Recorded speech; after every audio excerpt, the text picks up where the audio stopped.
Здравствуйте. Как сохранить и вести бизнес в новых современных условиях? Об этом мы поговорим с уполномоченным по защите прав предпринимателей в Чувашской Республике Александром Рыбаковым. Здравствуйте, Александр Николаевич. Здравствуйте. Какое влияние на бизнес оказала первая волна коронавируса и какие опасения существуют сейчас? Действительно, первая волна, наверное, была неожиданной для всех. Тем не менее, бизнес сумел быстро адаптироваться, хотя, конечно, период приостановления деятельности, ограничительных мер оказал существенное влияние. Не все смогли выдержать предприниматели. По большей части это, конечно, касается микро и малого бизнеса. Мы с экономистами тоже подсчитывали, тем не менее, в сравнении с другими регионами, в Чувашии почти 90% экономики работало, крупные системообразующие предприятия работали и, в принципе, смогли адаптироваться. Сейчас говорят о новой волне. Все мы увидели новый приказ Роспотребнадзора России об ограничении деятельности предприятий общественного питания, приостановление массовых мероприятий. Бизнес к этому относится с пониманием. Конечно, каждый предприниматель должен задумываться о том, чтобы соблюдать меры, направленные на профилактику коронавируса. И, соответственно, если каждый предприниматель и каждый его работник будет соблюдать эти меры, то дальнейших ограничений не будет. Какие направления были самыми результативными, если так можно сказать? Первая популярность – это программа 2%. Несколько дней тому назад она прекратила свою работу. Конечно, мы все ждем новых решений от правительства России. Никто не знает, какая будет сила так называемой второй волны. Мы все надеемся, что лучше бы ее, чтобы не было вообще, тогда и не понадобятся меры, и просто бизнес сможет работать в нормальных условиях. Вторая по значимости – это, наверное, все-таки кредиты или так называемые гранты на зарплату. В основном направление было для микро, малого бизнеса, сферы услуг, именно те, которые приостанавливали свою работу несколько месяцев. Третья мера по эффективности – это так называемые программы освобождений и отсрочек по уплате и арендных платежей за государственное и муниципальное имущество. Здесь и региональные, и местные власти тоже своевременно приняли свои акты. Также для некоторых предпринимателей очень эффективной оказалась мера, например, даже сегодня мы находимся в центре «Мой бизнес». Это агентство по поддержке малого бизнеса предоставило право отсрочить возвраты займов, которые предприниматели брали до коронавируса. Там тоже очень большие суммы. Но и остальные уже поменьше, наверное, это беспроцентные кредиты под 0%. И разные были программы, но они были, наверное, более такие точечные. Основные я назвал. Нужно ли сейчас менять АКВЭДы, если они не попали в перечень наиболее пострадавших? Много было вопросов, наверное, порядка 100 обращений мы получили именно по этой тематике. Тоже консультировались и с налоговой службой.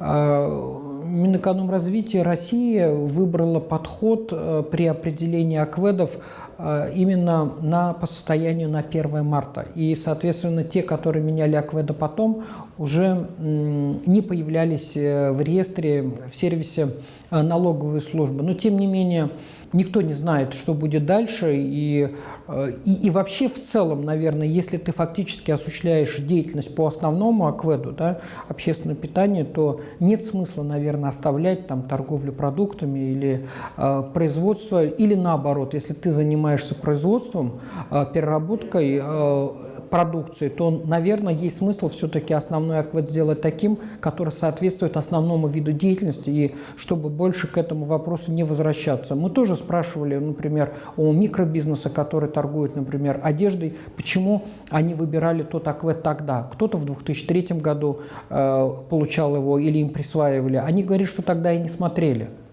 Вот. И сейчас я бы все-таки порекомендовал бы привести свою деятельность с фактически осуществляемой.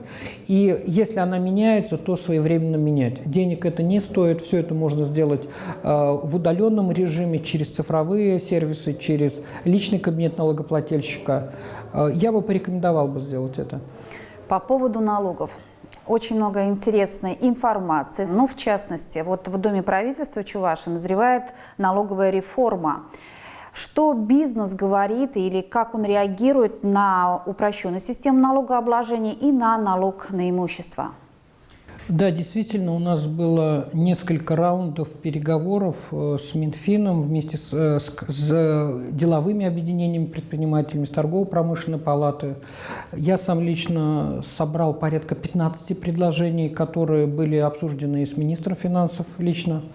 Мы предложили свое видение правительству Чувашии. Сейчас есть общий подход, но депутаты Государственного совета должны будут одобрить его в виде изменений в закон 38-й. Основная суть сводится к тому, чтобы уменьшить ставки налогов по УСН, по упрощенной системе, для пострадавших отраслей, а также определение приоритетных, в том числе вот и для социального предпринимательства новый вид, вы знаете. Также правительство пошло на компромисс и предоставляет, скорее всего, предоставит, мы так думаем, льготу по налогу на имущество. Вы знаете, что в прежнем законе ставка на следующий год 1,5%. И сейчас предлагается ставка 1%. Соответственно, я думаю, что это позволит, ну, и в некоторых районах аналогичным образом уменьшить ставку и по налогу на имущество физических лиц. Этот у нас налог устанавливается местными депутатами. Поэтому индивидуальные предприниматели и юридические лица, наверное, окажутся в равных условиях. Такие обращения тоже были. А что касается других режимов, то по патенту, например, был уменьшен коэффициент до 0,5. Вот. Ну, сейчас остались некоторые моменты касаемо налоговых режимов, но все это предстоит обсудить уже непосредственно в комитетах Государственного совета. Ну и как следствие вот такой вопрос по поводу единого налога на вмененный доход. Его отменили. Как бизнесу опять-таки реагировать и на какой режим переходить? Да, действительно, фактически ЕНВД, можно сказать, отменяется с 1 января 2021 года. Мы всем предпринимателям, так же как и налоговая наша служба, советуют подать уведомление о переходе на УСН, если это юридические лица, или на патент, если это индивидуальные предприниматели. Почему можно посмотреть на патент? Дело в том, что по задумке законодателей страховые взносы можно будет засчитывать точно так же, как это было по ЕНВД. Чем был удобен ЕНВД? Тем, что ты платил один раз и не нужно было платить страховые взносы. Плюс по УСН тоже законодателями был сделан компромисс именно в части увеличения пределов и по численности, и по обороту, потому что многие наши малые предприниматели уже перевалили за оборот в 70 и 100 миллионов. Вот. Ну и еще, наверное, одна важная вещь – все-таки не дожидаться 31 декабря. Многие об этом забывают. Сделать это своевременно. Либо выбрать новый режим налог на профессиональный доход самозанятые. По поводу самозанятости. Насколько популярен режим самозанятости в нашей республике и как стать самозанятым?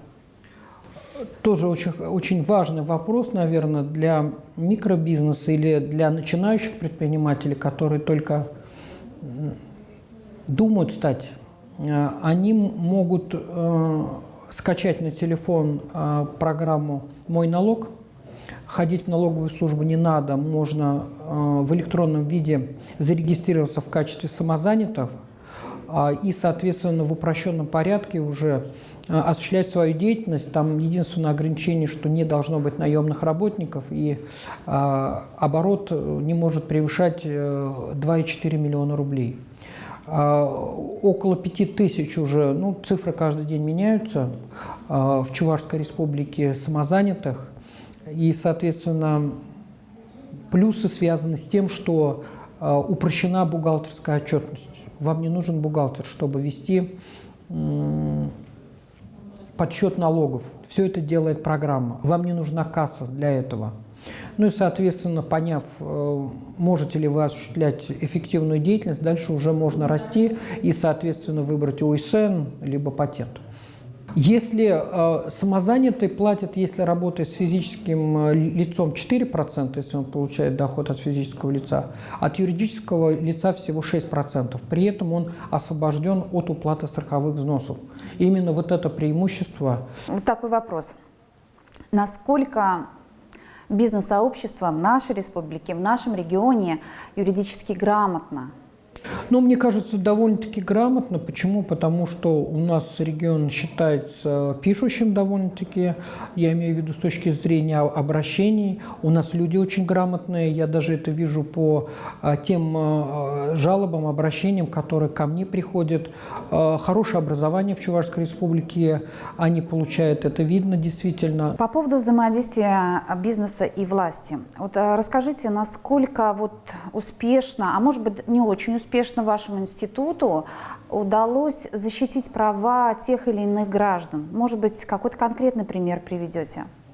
Ну, в основном обращения, конечно, связаны по большей части с получением мер поддержки, с земельно-имущественными отношениями. Беспокоило одно время предпринимателей так называемый, значит, снос нестационарных торговых объектов. Сейчас этой проблемы нет. Сейчас на первый план выходят проблемы, наверное, связанные с тем, как вести бизнес в связи с тем, что постоянно вносятся изменения в указы, в нормативную базу, связанные с коронавирусом. То есть мы здесь больше разъясняем, наверное, как исполнять требования, чтобы не оштрафовали. У нас в целом в республике сложилось хорошее взаимодействие с органами прокуратуры Чувашской республики, с руководством прокуратуры, с городскими, межрайонными прокурорами. Часто мы проводим совместные приемы, в том числе и здесь, в центре «Мой бизнес». Ну вот одно из последних, наверное, таких вот успешных дел было связано с тем, что после вмешательства нашего с прокурором удалось пересчитать плату за сброс сточных вод, поскольку вид деятельности предпринимателя был совершенно иной. Бывает часто, что прокуроры отменяют и внеплановые проверки, которые были оформлены с нарушением 294 закона о защите прав предпринимателей при государственном муниципальном контроле. Эффективно также и выезды непосредственно в районы. Поэтому в целом я предлагаю всем предпринимателям обращаться и записываться на совместные приемы с прокурором, которые мы ведем практически сейчас каждую неделю, именно вот в такую острую фазу для того, чтобы предприниматель мог оперативно донести до нас важную проблему или обращение, поскольку иногда в судах разрешить тот или иной спор бывает довольно-таки долго. Но сейчас мы сформировали план совместных приемов с руководством прокуратуры Чувашской республики. Планируем также выехать к предпринимателям и в районы, например, вот в город Канаш. Вообще, в целом, записаться на прием может любой предприниматель по телефону 64 22 63. Желательно также на прием принести письменное обращение с приложением документов. Я хотел бы обратиться к предпринимателям с двумя вещами, наверное. Первое – определитесь все-таки с налоговым режимом. И второе, конечно же, я призываю предпринимателей соблюдать методические рекомендации приказа Роспотребнадзора по соблюдению и по профилактике коронавирусной инфекции. Александр Николаевич, огромное вам спасибо за беседу. А я напоминаю, что сегодня мы говорили с Александром Рыбаковым, уполномоченным по защите прав предпринимателей в Чувашской республике.